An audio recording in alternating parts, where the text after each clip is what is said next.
EB, What's up, sir? what's how you doing, bud? I'm phenomenal. Good, man. We're live. Me, you, and the puppies. We Yep, rolling. Yeah, it's good. It's good. How's it going down to Florida, man? Oh man, it's a beautiful it's a good day. It's like 58 degrees down here, but in reality, that ain't nothing compared to what other people dealing with. Some people dealing with. I just heard Oklahoma was froze over. Yeah, Um, Up there with y'all at y'all like at what 30 something degrees. So like 25 right now. yeah, you can Cold. actually got all of that good stuff. Here we go, man. Well, we're gonna chop it up tonight, We bro. You want to live, kick it man. off? Go. Building an It's dope. award-winning culture. It's nice That's my that favorite topic. this our first time. Well, this is my first time going live on my YouTube, so that's kind of fun just to see how many people might show up. And then, Man. we keep doing this, and it'll keep growing, and just staying consistent, and letting people tap into the live thought process instead of just like watching the YouTube channels, which I'm pretty sure they enjoy those. But I think it's important to let people just chop it up with your boy every now and then, man. I got a guy that's he's actually been pushing me to do more lives on TikToks. I heard that TikTok, they're rewarding the people that go live now. That's correct. Yeah, Yeah. pushing them to the algorithm and stuff. So that's something I'm gonna start taking into consideration as well. Because I hate doing more things than I need to do, and it's just because how how my personality wired, bro. So I just be like, God dang. But it's essential for the people, man. So we gonna start make Yeah, sure. we reaching the audience, man, and we're about to hit them with a good topic tonight, It's a man. It's jungle my out here. You favorite ain't never topic. lied, running. Appreciate y'all showing up. Yeah, Ronnie G, it's a jungle out here. There we go. I like that. Before we get going on this topic, building a war, winning sales culture, and just cultures we've seen around the country that I've seen around the country, and just Yeah, things we've been a part of, and all these things. I do just want to take a second to say, I lost a homie a week and a half ago. I think it's been like 2 weeks. Real good homie of mine, and rest in peace to him. Rest in peace to the homie Destin. But I just want to talk about briefly about how it's just important to love the people in your life, man. Don't hold no grudges. Make peace. Apologize. Make amends. Um, don't let little small situations linger longer than they need to be, man. Make sure you love on the people in your life because you never know when they're gonna be here and when they're gonna be gone. So, yeah. I just think that's important, man. It's had me thinking about Time life. is short. Yeah, it's had me thinking about life different the last few weeks. Like it's probably been the first week I've spent not thinking about business, closing deals, making content, but just really thinking about life, bro. And I love you, appreciate you, bro. And yeah, I just wanted to, give bro some love and respect before we get popping. Yeah, man, I appreciate you saying that, and the feelings are mutual, man. It's a very important thing, right? I had a great conversation earlier today with a contractor down in Miami. They called us up to talk about marketing, but I asked them. I started adding in a new question to my discovery, and it was like, put money aside, right? So you can't answer this question about money. It's like when you start making money, nothing is about money, right? It's about your time, it's about your family, it's about your health. So I asked them, I said, aside from making money, why are you really doing this? Trying to unpack that, man. And they said some great things, man. They wanted to impact their community, give more to their church. They were migrants from Cuba, been in business for a couple years now, into the blue roofing, and they were just like, man, just wanted nothing simple. We're appreciative to be here and just want to take care of our kids and our family and help out our community. And I thought that was amazing, man. It's a really good answer because you do. You have to appreciate the small things of life. It can't always be the business grind. Yeah, and sometimes you can get lost in it, You sometimes you really can. And it really just took me out of it. And it's crazy how like life set things up to it. Like I've been off the last 3 weeks. I'll usually train in February. I ain't have no trainings the last 3 weeks, and he happened to die that same week. I got no training, so I was able to be present and go to all of the events that they set up. And his mom was even talking about how like the pastor called her randomly like a week and a half prior before his Yeah. death, just to tap in, see how she been doing. So it's like a lot of little tall tale signs that had set up, and it was just crazy, dog. it's wild. You know what I mean? Got me thinking. But nah, man, I just wanted to, I ain't mean to start it off like that, but it just really had me thinking, man, lately. Just make sure you appreciate life and love the people. Close friend. Yeah, So pay tribute to the family, man. That's good. yeah, so first and foremost, shout out to everybody that done showed up, everybody that's rocking out with us. I don't know how many views we got, but appreciate y'all being here. All right, looks like we got 8 right now, but we just kicking off. Oh, you can see it? Yeah, it's in the top. It's in the top of the screen now. I can't see it on my end. Who cares? I don't care if we got 8. I don't care. I did the over 10, so I took over 10 people showing up today. So you're close. You're close. If we get 11, it's your YouTube. Your YouTube is leading the way, my friend. If I get over 11, I win. That's the ultimate goal. That's right? it. That's it. So, we didn't make a prize, but that's it. That's right. Yeah, what I mean. So let's just talk about building award-winning sales culture, or what award-winning sales cultures look like, and based off experience, based off some things I've seen. And before we even get jumping into some of the topics, right? Oh, my boy Virgil say he all up in here. That's what I'm talking about. I appreciate you, Virgil. Before we start talking about an award-winning sales culture, I do want to read the definition of culture, right? And it's a few definitions, but this is the one that I like. It says, a set of shared attitudes, values, goals, and practices that characterizes an institution or organization. Read that back one more time. A set of shared attitudes, values, goals, and practices that characterizes an institution or organization. Right? I love that definition. It's phenomenal, bro. Like when I was looking at it, I'm like, oh, I like that, right? Shared attitudes, and leading it off with the attitudes. That's the first one, attitudes, right? Because attitude is everything. As you build an award-winning sales culture, like for no matter what type of team you build it. But one of my favorite quotes is by Bill Belichick is like, we don't compromise culture for talent. Yeah. We don't compromise culture for talent. And a lot of roofing sales companies, they compromise their culture for top talent. Like they got top performers and they allow them to get away with murder. And believe it or not, that's hurting your culture, right? So 1,000%. Shared attitudes. Thank you, Chris, big dog. Appreciate you. Shared attitudes, values. So values are important, right? Before we start waxing, I just want to break down this definition. So values, right? One of our good friends, our third member of the group, his name Nick Brandon, owns a company called Hero Roofing down in Georgia. And he was telling me how he was interviewing a sales rep one time.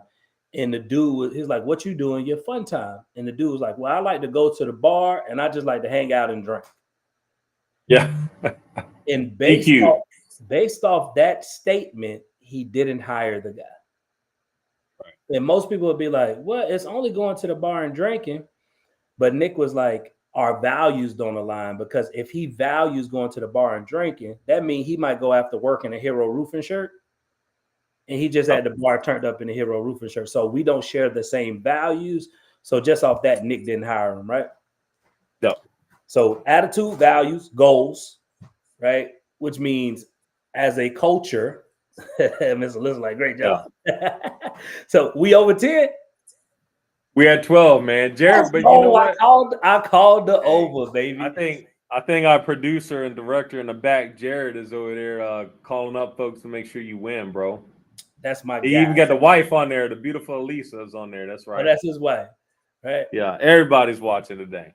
So goals, which means you got to have goals as a company, as a unit. Like I got my individual goals. Bruce got his individual goals, but we also got company goals, right?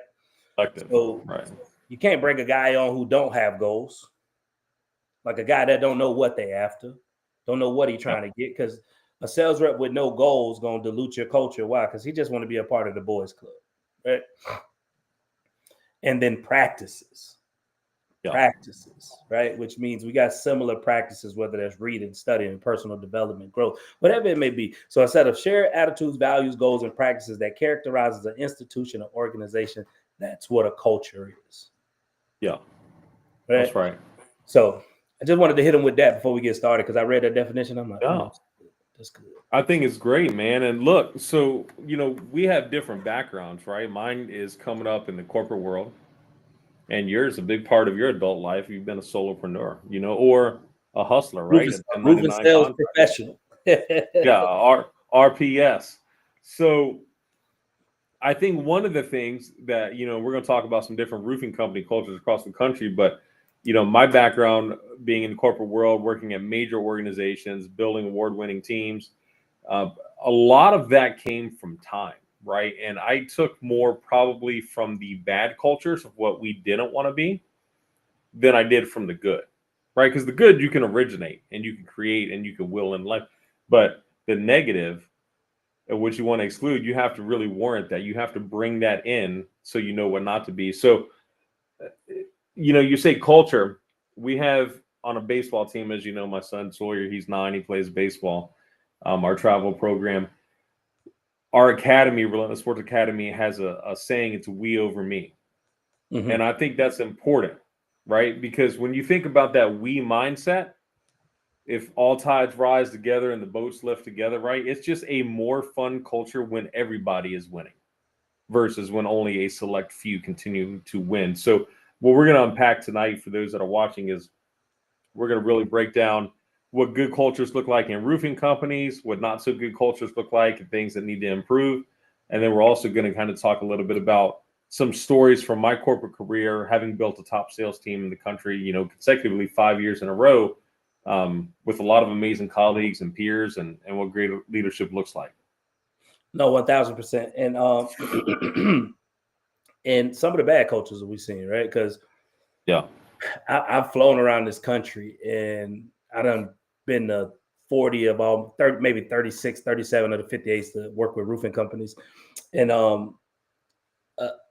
I've seen quote unquote good companies with horrible cultures to where, I've seen it where companies allow guys to miss meetings and they allow guys not to show up to trainings because they put up good numbers, right? Or they would literally excuse the guy before the guy excused himself. Oh man, he probably not gonna show up, man. He's this and that. And I'm just like, do you understand how that is actually diluting your culture? Because sales reps monkey see, monkey do, bro. It's a small percentage of sales reps that like go against the grain and stay disciplined and do whatever they're supposed to do. But as soon as they see another sales rep that get let off the hook or don't have to do certain things, they slowly start to emulate that behavior because he's a top performer, right? Right. So that's always blew my mind. I'm like, how you spent money for me to come out here and you okay with like certain reps on your team not even being present, let alone taking part in the training, which that's a Yeah. whole conversation. But Make sure they pay the final balance before you call them on it. But the reality is they should be held accountable, right? And that's kind of what I'm going to share with you. So, that brings up a good point, man. I'm going to talk about the excursion process tonight and how critical that was for me to learn in the corporate world of what it is, and how you really apply it in your roofing business. But here's what I'll say. and especially you being because a lot of people don't know, like Bruce was a top performer for his company. Like he was the best, one of the best guys at his company when he was in the corporate. Yes, yeah. So yeah, not to pat myself on the back, but I was a top sales producer as an individual contributor, at different divisions of AT&T, Bell South, AOL, Reach Local, which is now Scorpion, and then at Web.com, I was kind of the top guy in the country consistently, before getting promoted into leadership, really starting to build a team with my regional director and my colleagues.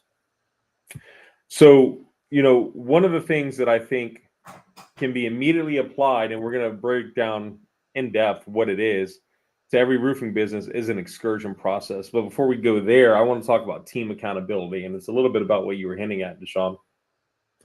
When you think about a roofing company with 10 salespeople, and to Deshaun's point, if one of them is the top guy consistently, what are the 9 others incentivized to do? Right? Be runner up? That's a lot less rewarding. So what I had to learn is the importance of an excursion. So before I get into what an excursion is, I'm going to tell you guys a little story. Um, I had a new regional director came over, branch manager in Tampa, Florida. His name was Rob Schreiber. He's a great buddy still today. He came in from outside the organization after I was already the top guy on the team. And he was bringing in an impact to his culture. And instead of immediately gratifying me and rewarding me because I was the top guy, he actually kind of was the hardest on me. He put the target on my back, and he brought in this process called an excursion. And I didn't know what it was, but essentially what it is, and we're going to tell you how to build it in your organization. It breaks down how to get your team motivated for everybody to produce and win. Because what roofing company owners fail to realize is what happens when your top guy decides he wants to start his own company, which we know is a problem that plagues the industry, or if he wants to leave for a better commission structure elsewhere. Does your business just go down? Right? Are you willing to accept that? So you have to build up everybody on the team. So he comes in, right? This guy's all confident, a little bit arrogant, cocky, knows what he's talking about, though. He was highly sought after in the industry. And he says, hey, guys, I'm going to put it out here. We're going to do an event this month. We're going to go to Busch Gardens, right? I was living down by you, Brandon, Florida at the time. And down in Tampa, we were going to go to Busch Gardens. And he says, everybody's got to be there. But here's the deal. Everybody on the team has to get at least one sale. And we have to hit 120% of our quota. Right? We have to do 20% more than the company is asking us.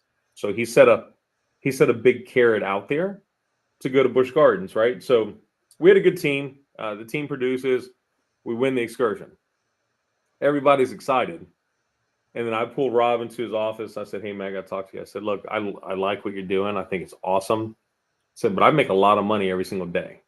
I don't want to be out of the field for a day because I have stuff to do. I'm busy. I have a pipeline. I have customers I want to meet, etc. And we kind of had a little heated conversation, Deshaun. And he said, hey, man, he says, if you're going to be on this team, you're going to be at Busch Gardens. You're getting paid for the day. We're taking care of it, but you got to go. You got to shut down your business and you got to come be around your team. And I didn't understand it at the time. And he just told me, watch what happens. So I'm going to step back and I'm going to stop right there for a second, Deshaun. And I'm going to kind of tell you what I believe I was learning in this process, a couple of things, and then you can expand on it. First of all, the leader set the tone, not the top sales guy. So that was number one. He kind of said it is what it is, and you're not exempt because you can sell. Hold up. Because he was, yeah, go ahead. No, keep that thought. I don't want that to go over people's head. The leader set the tone, not the top sales rep, right? Which meaning he was willing to lose Bruce.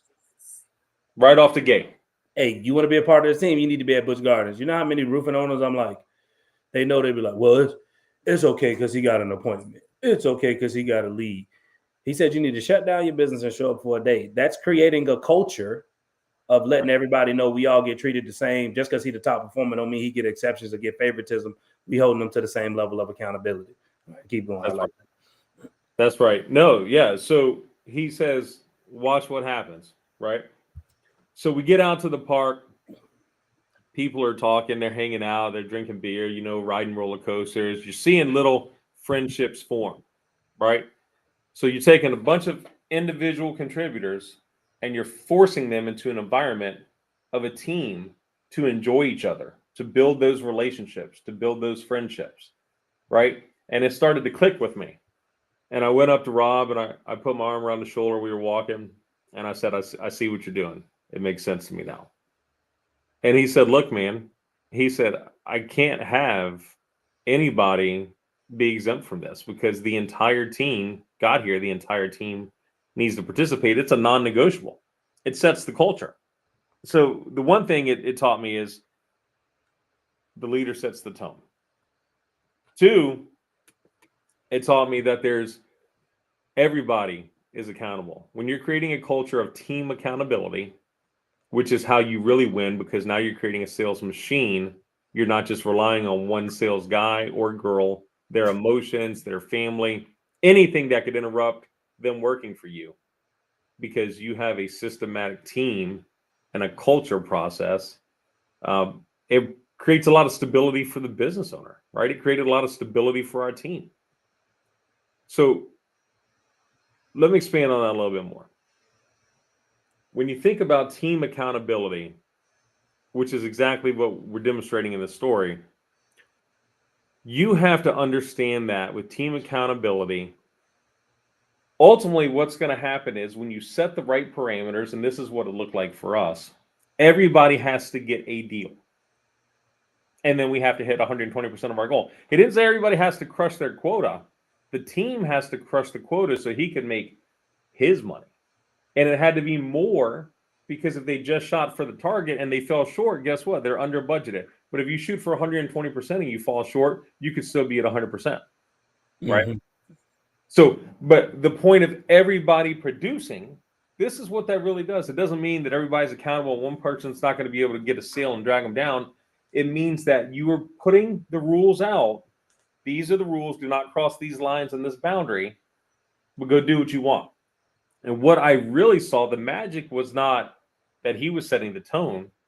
The magic was that I would see top producers call up lower level producers that were struggling with 3 or 4 days left in the month and saying, hey, what appointments do you have? I'm going to ride with you. Let me run the call for you. I don't need any money. I want to go to Busch Gardens, or I want to go to SeaWorld, or deep sea fishing, or whatever it was, right? Poker night or family dinner or Airbnb.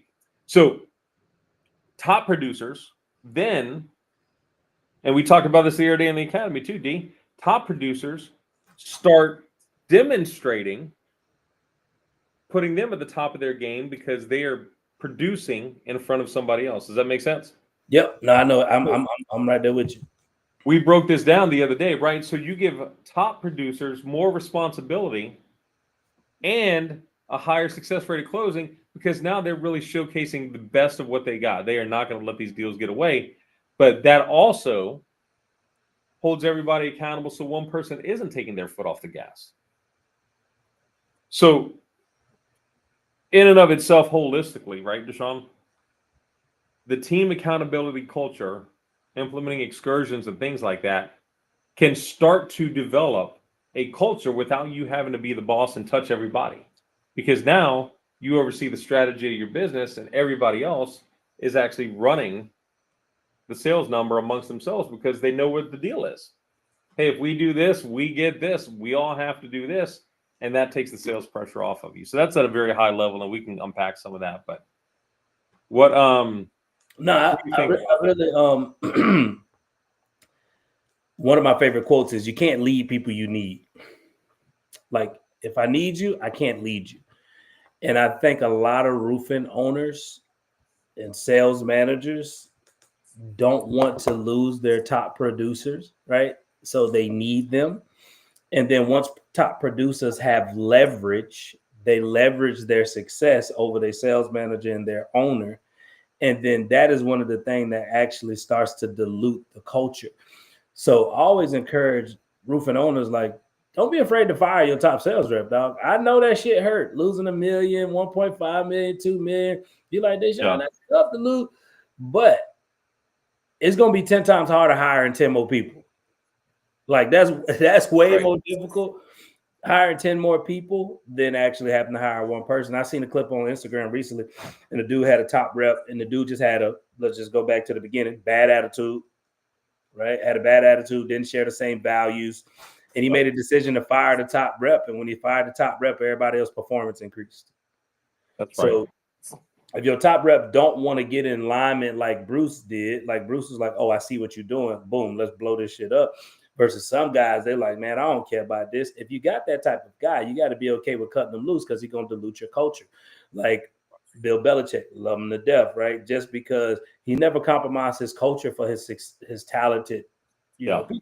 He had Gronk on his team, and he told Gronk, he's like, we don't celebrate, bro. You either need to stop that or we're going to let you go. And Gronk literally retired from the NFL because it wasn't fall in line.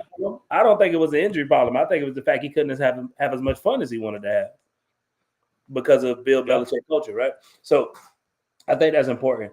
What I do want to talk about is a culture that I recently ran into. Great company, but the culture and the culture was good, right?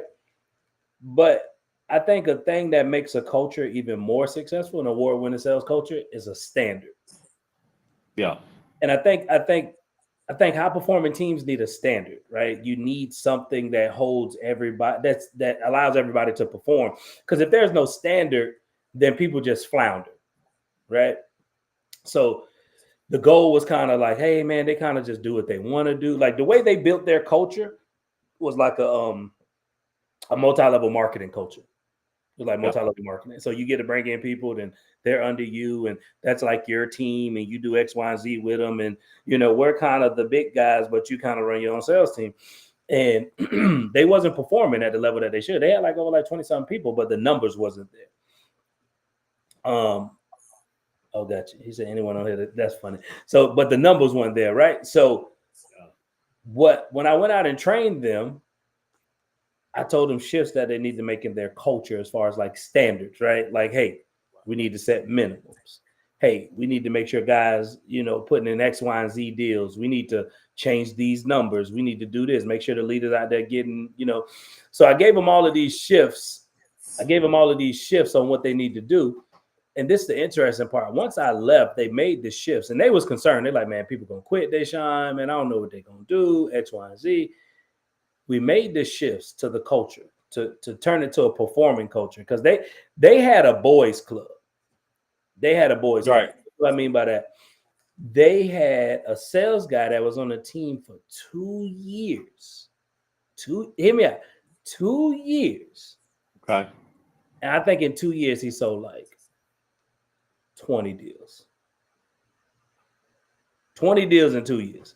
Because in their mind, it was like, eventually he'll come around because he enjoys being here. He enjoys hanging out.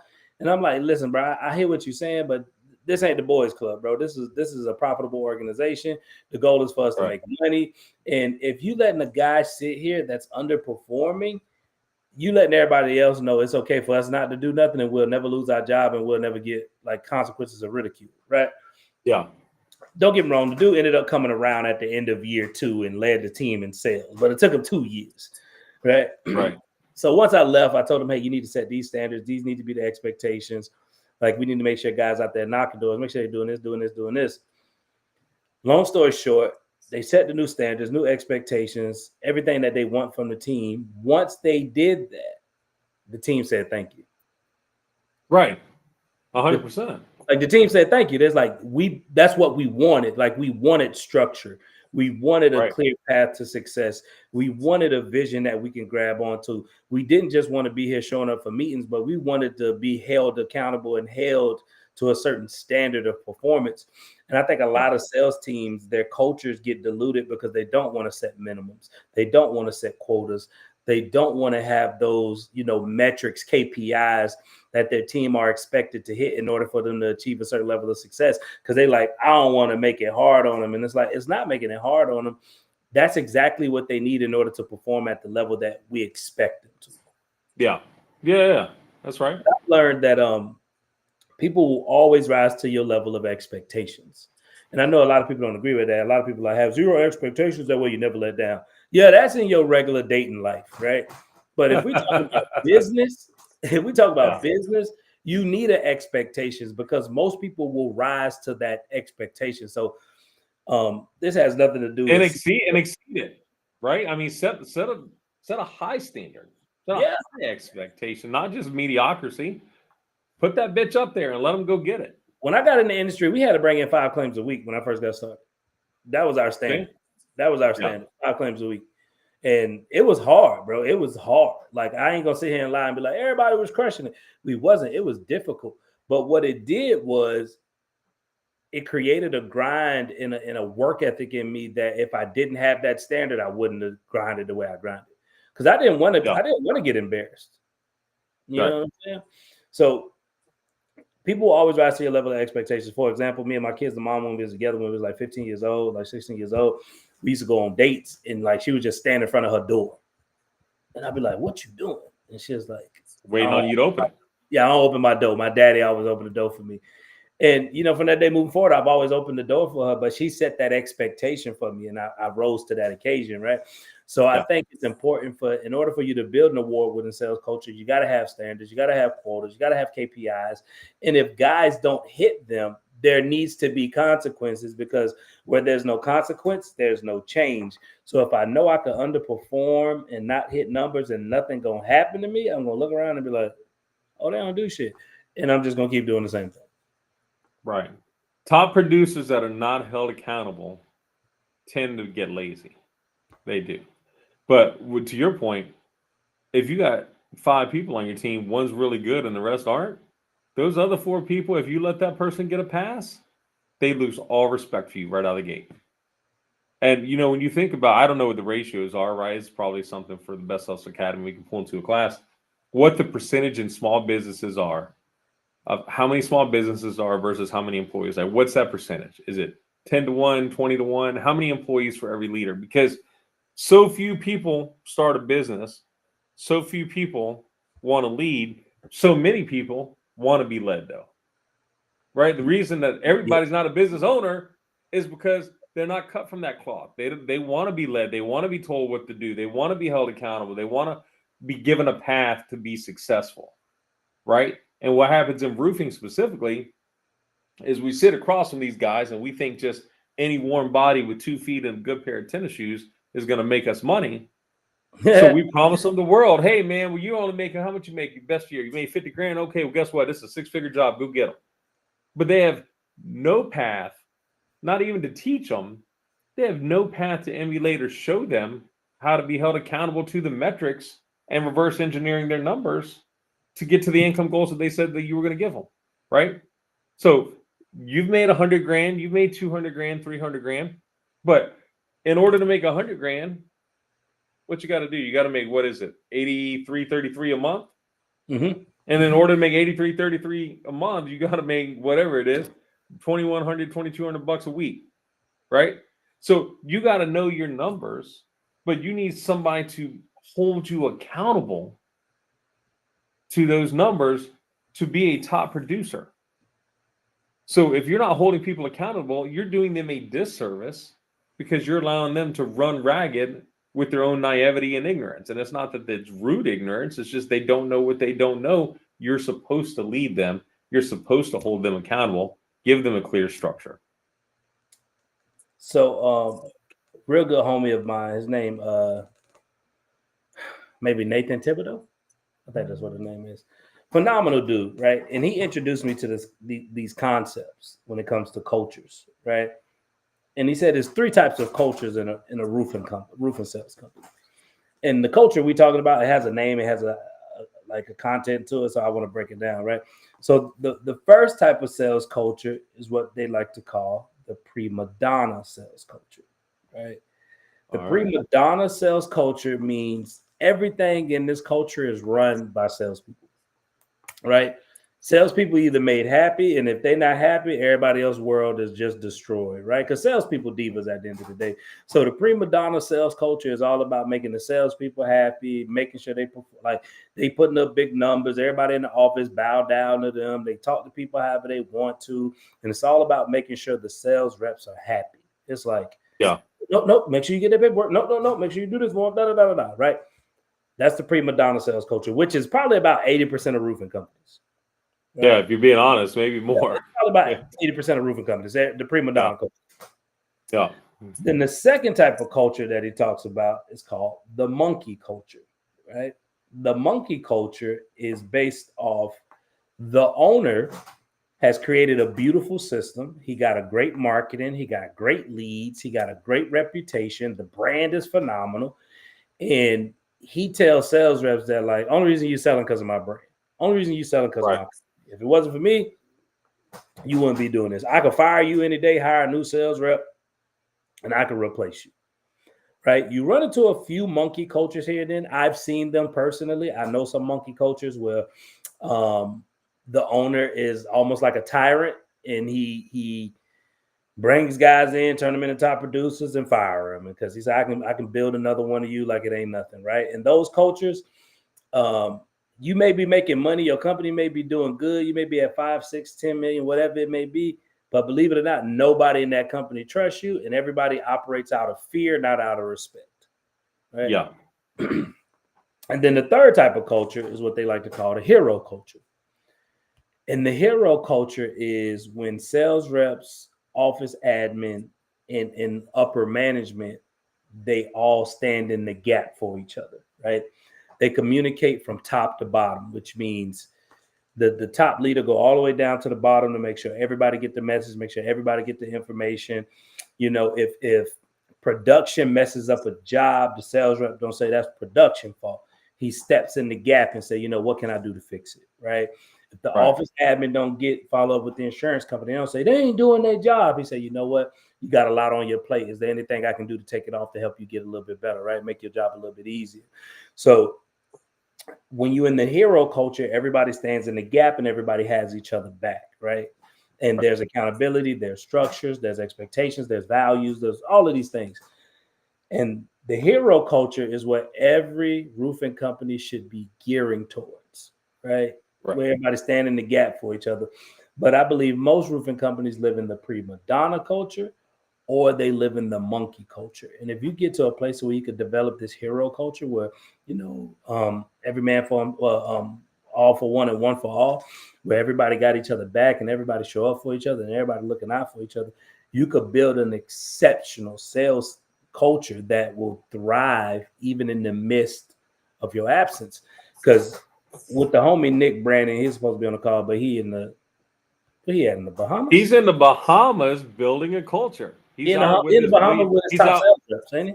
his $1 million plus producers took All him the to the $1 million Bahamas. producers in the And Bahamas. he just had an award ceremony 3 weeks ago that I was invited to. The For roofies. all of his sales team and the Roofie Awards, all of his organization, rewarding everybody, receptionists, subcontractors, general manager, all of them. Right? It was a big deal, but now he took his top salespeople out, so he's heavily focused on his culture. No, Nick has built an exceptional sales culture. It's nuts what he's built over there at Hero Roofing. But where I was going with this thing. Nick. One thing I've noticed The about hero culture, yeah. in his sales culture is when he got bought out by private equity, the culture didn't shift. Right? Because he built it so beautiful because they got such a, like literally they call hero roofing, but they got such a hero culture where everybody has each other back. Of course, everybody was on the fence a little bit, but I've been learning that these private equity companies, they're just not coming in here trying to buy your numbers. They're trying to buy your culture too. They want to buy your culture and your brand. That's where the money's at. So if you're not focusing on all of the things, right? Good companies that do marketing well get reviews on Google. Great companies like Nick's get everybody in the organization from sales to non-sales people doing TikToks and Instagram reels and going live and asking for referrals at lunch. And they're all bought in because they love it, because the culture is so phenomenal. They can't stop thinking about work, right? Because work doesn't feel like work. It feels like family. It feels like where I want to be, where I have fun. In many cases, I bet in Nick's organization, some of those people work might be the best part of their day, right? I doubt it. I don't. And another thing that Nick did phenomenal, right? Because I think a lot of people they overlook this part when it comes to like building a really successful sales culture. Yeah. Your top sales rep don't necessarily need to be your trainer. Your trainer for your company, your onboarding trainer, like once you bring on new guys, the guys you want to send people with, is the guy who's bought into the culture the most. Right. It's not the top. It's not that's where people drop the ball. Like, oh, this is my best guy. Go out with my best guy. No. Send him out with the guy who represents the culture the best. Yeah. Because he's gonna get them bought into the core values. He's gonna show them what to do, how to do it, the best way to do it. Now you done duplicated the culture. You didn't duplicate the top performer. Right. Because if you could that's what you want to duplicate, turn you into a top performer. Amen. Hey, yeah, that's such a good point, man, because I will tell you at many organizations, we call them ride-alongs, right? Because we would drive to our appointments. We would go drive to a strip plaza or business park and start banging doors, right? And so we're riding, and I was a top producer. Oftentimes, they would want to put somebody in my car. Eventually, I got to enough clout where I said, hey, I don't want anybody ever riding with me to shadow my appointments, but I am happy to go help anybody on their appointments. And this is why. Because I learned exactly what you're saying. I am a very good marketing sales professional. I can get it across the finish line in most cases when it makes sense because I'm honest and people just trust their gut, right? But I don't always know how I do what I do or how I say what I say. So if you don't know what you're doing, it just works. You can't teach that. You can show it, but it doesn't mean that you're the best person to show it. But the person that's bought in on the culture should be teaching them what it means to be, in Nick's case, what it means to be a roof hero, right? So your best salespeople, this is where the roofing industry as a whole is so jacked up because they think somebody brand new can go out and do what somebody seasoned can do. And the person that's seasoned can barely even articulate what the hell he does or she does. They don't even know. It's just how they operate. It's wired in. So this person needs to learn the process, the culture, what is the right way to do it, and then maybe get some demonstrations, but certainly not just throw them in the car with them and tell them to go. That doesn't work. Hey man, it's a dude named JC that works for Hero Roofing, and I don't think if he's done $1 million, it's like 1.1, maybe 1.2. And he's been there since I've been coming to train with him, and I've been training with them for almost 4 or 5 years. But this guy is not an extremely top, like he's not an elite producer. Yeah, love JC, but he's not. But he's the onboarding trainer. He's the onboarded trainer. Why? Because he represents Hero Roofing the best. Like he's bought into the culture. He's loyal. He follows all the rules. He do everything Nick asked him to do. And now he's turned into the onboard trainer. And Nick was like, "What do you think about JC being the onboard trainer?" I'm like, "That's the best thing you can do. Like that's the best thing you can do for him in the company because he represents Hero Roofing the best, bro. Like he loyal, he ride for you." And now their new trainees that's been coming in has been performing tremendously. And it's because JC understands what it takes to quote unquote be successful, not be a top performer, but be successful to you got at least sell $1 million. And if you could bring on 4 guys that's doing $1 million, you got a good problem on your hands, right? Yeah. So that's one thing he has done a phenomenal job at doing, right? I love that about Nick. But we like at 8:40. We going till 9, or we just rocking out? What we doing? We're just rocking out. Yeah, if we're still on at 9, we'll probably hop off, man. But let me break down that excursion a little bit more before we get out of here tonight too, because I think if there's any leaders on for sure that this is gold right here, guys. And we have video courses on this in the academy. But here's the number one thing you want to know as a roofing company owner or a sales leader interviewing people. Most top sales producers, hear me when I say this, most top sales producers are not motivated by money. I'm going to say that one more time. Most top sales producers are not motivated by money. You know why? Because they already have it. Because they've been a top sales producer. So if you're recruiting somebody from another organization that says they're a top sales producer, and all they're talking to you about is money and how much can I earn and this and that, that's not really a top producer, right? When you start making money, it is so not about the money. So people like time off, they like public recognition, private recognition and praise, team lunches and outings, the excursions, right? Where you could set a budget up and you could say, hey guys, this is your team and it's your culture and I'm just driving the ship. So we're going to spend $5,000 this month and we're going to go do a team event if you do these 2 things. Everybody has to close a deal and we have to hit 120% of XYZ quota, right? But here are 3 things that fall within the budget. You give them 3 different options of things to do that can burn up that budget, 3,000, 5,000, whatever it is. You take them out for a day. It has to be during work hours. And you have to make it fun. It can't feel like work. It's got to be something fun, right? So putting my boy Joey on blast, you're going to go train 44 Roofing up in the Ville, up in Louisville very soon, right? They're in the academy. He's got an amazing culture. He's all the time clowning around with his team, man. They're like a family. Like he'll take them out duck hunting, take them to lunch and just BS with them. But then he treats them really well too, man. And they have fun. And it's not just his sales guys. When you follow his social media, go follow 44 Roofing guys in Louisville, Kentucky. He's taking out his office manager, his admins, his GMs, doing photos with them, treating everybody with the same level of respect because top salespeople are always put on a pedestal. But really, top salespeople could not be anything without the operations team, the production team, the fulfillment teams behind them.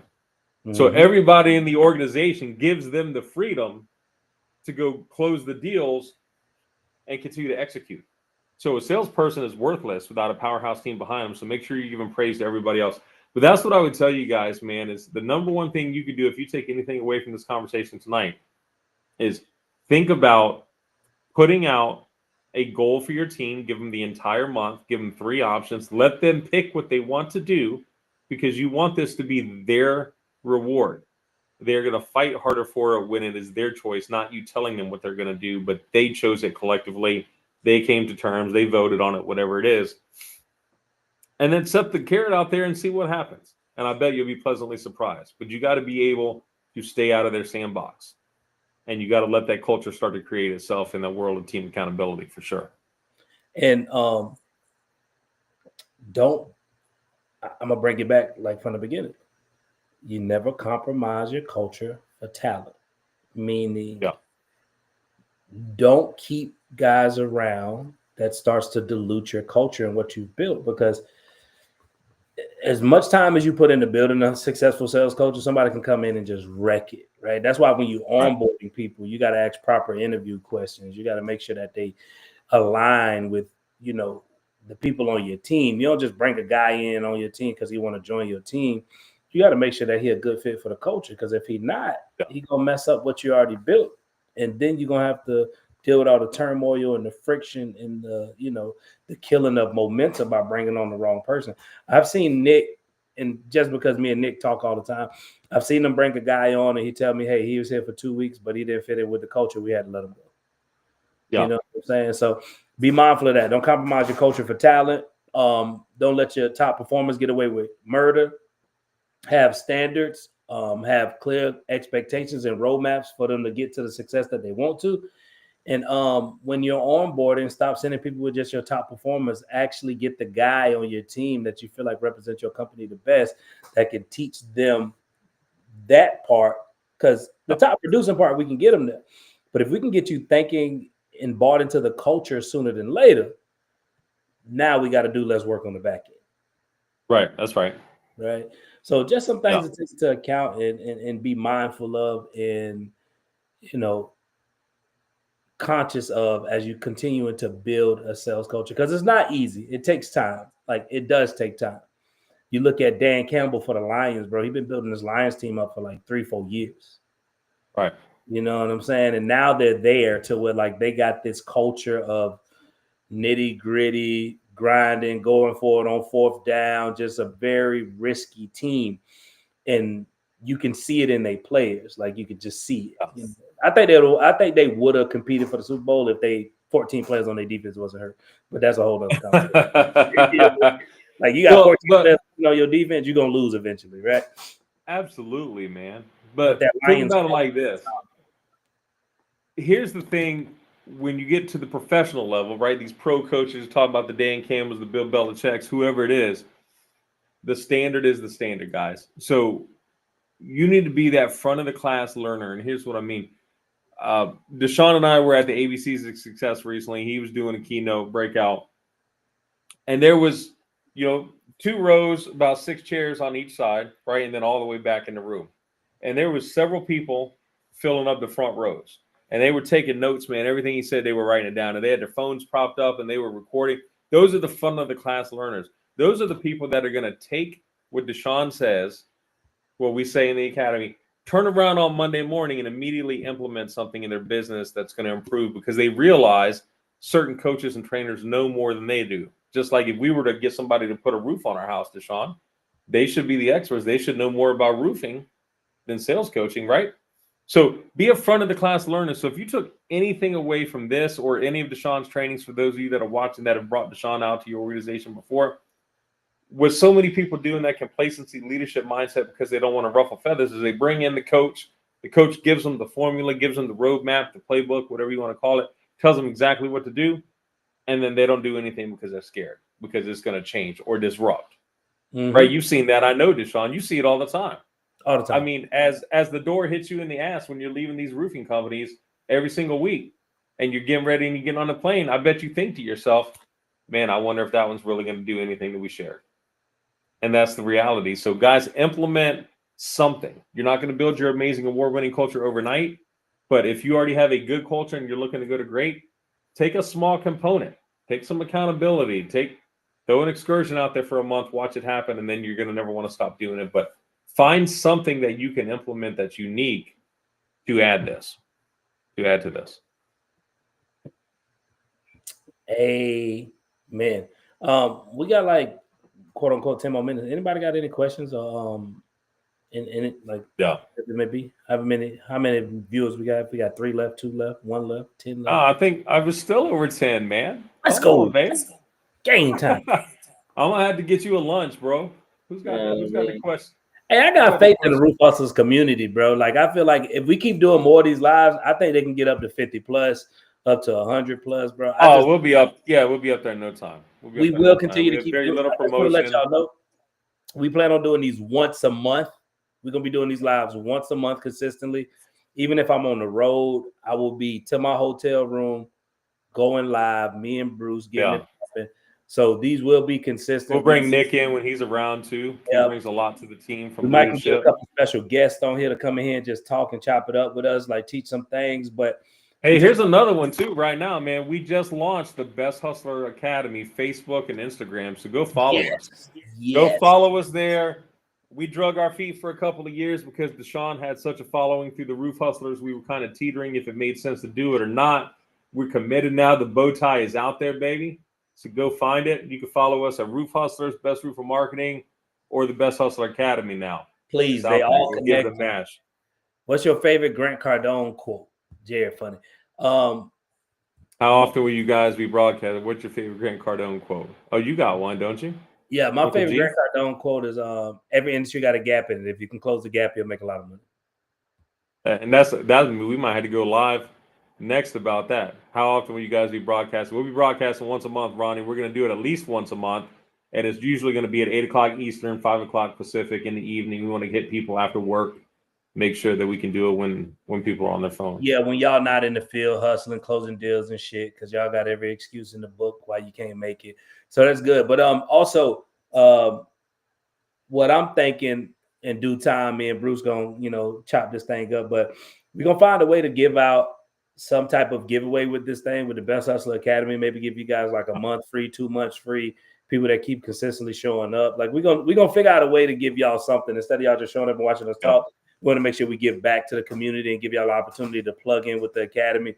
So we're gonna come up with like a promo code or something, or just give somebody the academy like a month or 2 for free, just to let you come. I'll tell Ronnie and everybody else who spoke up now, they can go right now to the besthustleracademy.com on the resources page, and they can download the $1 Million Script for free. For free, yeah. I'm glad you said that, and I'm sorry we said free. The PDF, the PDF is there.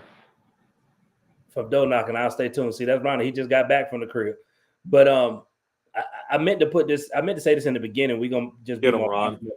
But if you go to besthustleracademy.com, besthustleracademy.com, click on the resources tab. As you can see, the red line going across the bottom. Click on the resources tab and download the $1 Million Script for free. It's a script I've been using for the last 9.5 years. It's a script that I go out and teach and train companies with. You only can get access to this script if you pay for it. And we decided to give it away for free. So go to the besthustleracademy.com, click on the resources page, download the $1 Million Script, get the script for free, start implementing it, start getting results, and start making you some money, man. So it took me 10 years. 10 years. Look at that. A producer in the back, bro, is fire. Big shout out to Jay Reezy real fast in the back, man. besthustleracademy.com up there. Download the script for free. I love that. Interactive. Hold on. Stephen Ball, our small team is watching. What advice do you have for a new roof company with no leads? I know this. I know you want a more in-depth answer, but like this is the simplest thing I can tell you. Call Best Roofer Marketing? No. Right. Call 2 things. Call Best Roofer Marketing, right? But seriously though, strap your boots up and go hit doors and go get familiar with the neighborhoods and the community. When I got into the roofing industry 10 years ago, I had no leads. They just gave me neighborhoods. And I just went out there and knocked my life away. And I went out there and met as many people as I can. Also, outside of just knocking doors, wear your company shirt everywhere you go. If y'all got dry fits or t-shirts, wear them to the gym, wear them to the grocery store. Everywhere you go, let people know who you are and what you do. Always keep business cards on you. Always keep flyers on you, because you never know who needs your help. So always be selling, right? Right, always be selling. ABC, always be closing, but always be selling. Go to your kids' birthday party, show up in your work shirt, dog, and give us some business, right? But the best thing you can do is knock doors, man. We, like my boy Sam Taggart say, we want to be carnivores, not herbivores, right? Money follows attention, right? So yeah, get out there, get in the field, get familiar with your community. I promise you, if y'all make a daily goal to try to get in front of 25 homeowners every single day, you will close at least 3 deals and you'll start generating you some business. You'll start creating a presence in your community and people will start coming to you. Yeah. And Steven, too, man, you can go and click the book a demo tab. I'm not going to speak for Deshaun because he's busy, man, traveling. But if you want 30 minutes, bro, just snag 30 minutes on my calendar at best. He just said we're going to be booking a call for you next week. He just said it. Yeah. Awesome. Easy, oh, it's delayed on my side. Okay, I got it. Oh, yeah, I can see them as soon as they pop up. I don't wait for them on the screen. They pop up in the little chat. Yeah, we got 5 more minutes. Anybody else got any other questions? Sales question, mindset questions, strategy, tactics, principles? You want to hear what I said? The leadership, objections, it's whatever. We got like a few more minutes before we get ready to end this thing. Yeah, I'm excited about these though, man. We're gonna be doing these once a month. These are good. Yeah. Good, yeah. And we're gonna have numerous topics. We decided to start off with this one. We definitely gonna talk about these 4 types of homeowners, 4 types of salespeople. Some of y'all don't know about that, so I definitely want to talk about the different personality types, how to sell them, how to approach them at the door. And I'm going to talk integrating video in your integrating video in your individual sales game, right? Yeah. As a seller, and how to capitalize on video. All types of stuff. I want to tell y'all how I read Bruce like a book, and he wanted to fight me, but I was right. That's that 80-20, 20 owl, 80 bulldog, baby. We're gonna have to unpack that one for him next time. That 4 types of homeowners, 4 types of buyers, then Bruce. You know what I mean? 1 in 8 billion. Let's go. But we got about 4 more minutes. Anybody else got any other questions, anything before we get ready to get up out of here? We don't want to drag this thing on longer than we need to. These things are going to continue to get better. We're going to continue to polish them up. Also, all of my industry homies that I got great relationships with, I can get a good amount of those guys to come on and we're just going to chop it up. We don't want to turn these things into full-blown trainings, but we do want to talk about important information that you could take, go apply, and get some results. But we also don't want to sit here and lecture you for an hour, right? Yeah, that's right. So, yeah, it's going to be more interactive. We'll start taking questions throughout next time. Thank you guys for participating. D, I think we'll go ahead and let them sign off. And then we'll be doing this in a month, guys. You can follow us on our socials, Best Hustler Academy, on all the channels we'll be putting out there when we are lined up with our next date and time. Yeah, one more question. What's the best way to deal with an uneducated homeowner who thinks they know more than us? Hey, that's funny, Steven. We get that all the time. The best way to deal with those homeowners who are uneducated and we know more than them is ask them the questions that you know they don't know the answers to, so they can realize they don't know as much as they think they know, and then they'll start eating out of your hands, right? So, for example, if they like telling you about this and this, we know how insurance works, we know this, you'd be like, oh, no, I completely understand, sir. Help me understand, what do you know about this process? And don't say nothing and just let them go. And let them realize how much they don't know. And you say, well, listen, man, you sound like a pretty educated guy, even though they're not. You sound like a pretty educated guy, man, and it's nice that you've done your research and you're aware. But could I help explain to you why it's in your best interest to have us involved into the process, or the impact we've made for our prior clients and the reason why they hired us? Because most people don't know as much as you, so that's awesome. You should be easy to work with, right? Yeah. So now you edifying them, but you also letting them know, like, condescending, like, you don't know shit. But ask them the questions you know they don't have answers to, so they can realize there's a gap in where you are versus where they are. That's it. Hey, man, that's a good one to drop the mic on, baby. That was good. Appreciate it.